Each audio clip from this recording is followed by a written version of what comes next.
Welcome back to this video. In this video, I'll show you how to stop any apps from spying on your phone messages, mails, and best way to protect your privacy on your phone.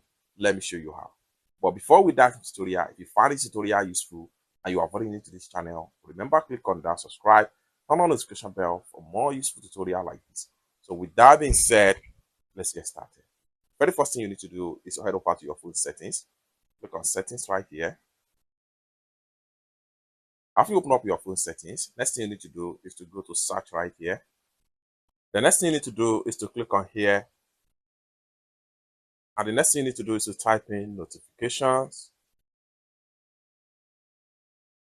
Then click on search. And it's going to take you right here. Next thing you need to do is to click on enhance notifications. Then it's going to take you right here. Next thing you need to do is to simply scroll down right here. And make sure you go to notification access. Click on that. That's going to take you right here. Here, you have allow app, and from the bottom next to it, you have not allow app.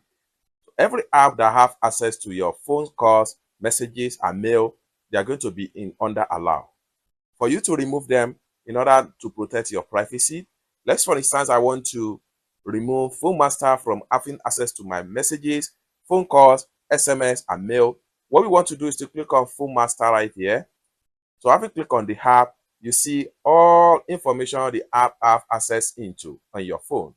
Like here, this app here have access to my phone calls and more. They have access to my SMS, text messages, and other communication.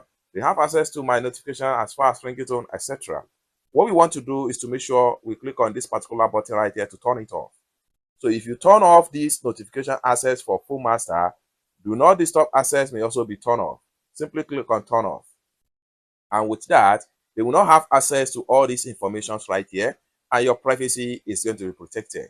It's that simple. For more tutorial like this, consider to subscribe. Thank you so much for watching, and I hope to see you in my next video. Bye for now.